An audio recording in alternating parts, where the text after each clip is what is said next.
আমি এক কথায় বলেছিলাম না, শিরিক কারে বলে? আল্লাহ যেটা পারে ওইটা অন্য কেউ পারে, এই বিশ্বাস করার নাম কি? আর এই শিরিক যারা করে তারা মুশরিক। এরা যদি তাওবা না করে মারা যায়, সূরা মায়েদা, এদের জন্য জাহান্নামের আগুন ওয়াজিব। আর এদেরকে আল্লাহ মাফ করবে না। ইন্নাল্লাহা লা ইয়াগফিরু আন ইউশরাকা বিহি, এটা সূরা নিসার ভেতরে আছে। দলিল করে লম্বা করা যাচ্ছে না, গলার অবস্থা ভালো না, এখনই গলা ভেঙে গেলে সব মাঠে মারা যাবে।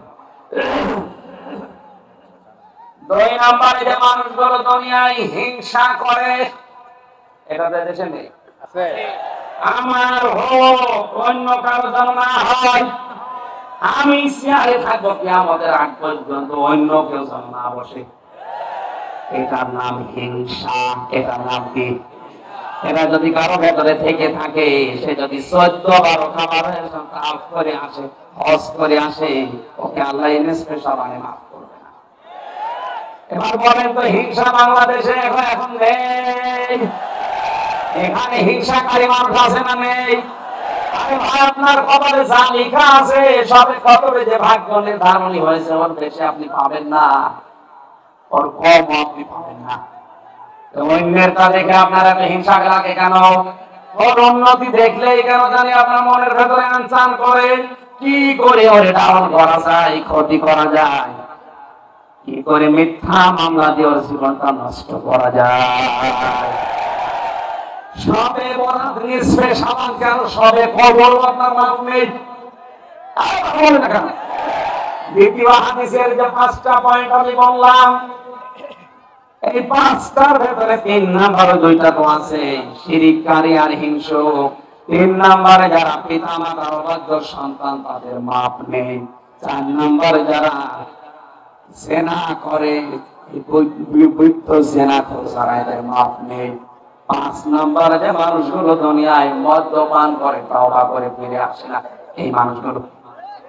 7টা যে হাদিসে আছে সেখানে 5টা আছে, পাশাপাশি আরো 2টার নাম আছে।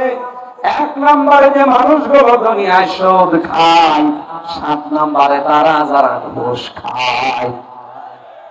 এই 7 প্রকার মানুষ দিয়ে পুরা বাংলাদেশ ভরা, আর এরাই কিন্তু সবে বরাত স্পেশাল আল্লাহ মাফ করে দাও। আর হাদিস তো জানিয়ে দিল যে 7 প্রকার মানুষের মাপ নেই। আগে আপনি মুক্ত হয়ে তওবা করে ফিরে আসেন, এরপরে বলেন রব্বানা যালামনা আনফুসানা ওয়া ইল্লাম তাগফির লানা ওয়া তারহামনা লানা।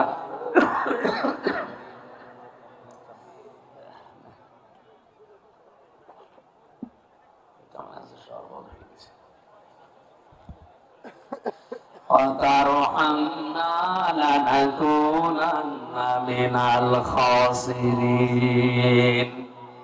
জবান করে একটা হযরতে আদমের মতো পড়েন, রব্বানা যালামনা আনফুসানা ওয়া ইল্লাম তাগফির লানা ওয়া তারহামনা লানাকুনান্না মিনাল খাসিরিন।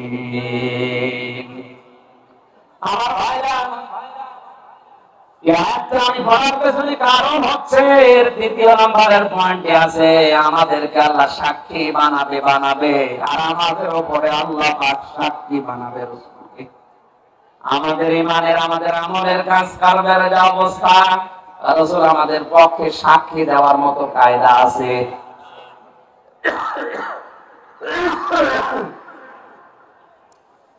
আমার তো বাস্তব অবস্থার দিকে তাকিয়ে মনে হচ্ছে কিয়ামতে না জানি রাসূলের সাক্ষী আমাদের বিরুদ্ধে যায় কিনা।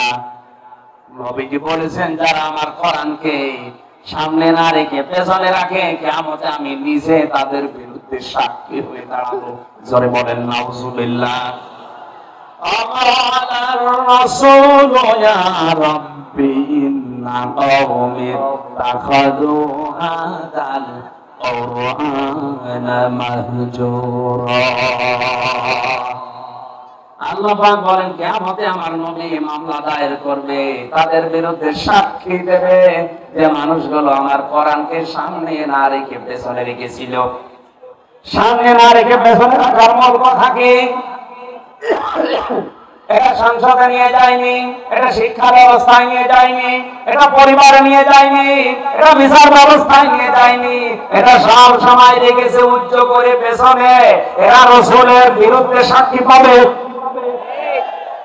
আপনি যদি রাসূলের টার্গেট হতে না চান, রাসূল যদি আপনার বিরুদ্ধে সাক্ষী দেয়, তিনি সুপারিশ করবেন।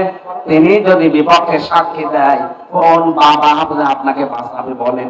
আপনার কি বিবেক এখনো খোলে না? আপনি তো নিজেই রাসূলের বিরুদ্ধে চলে যাচ্ছেন।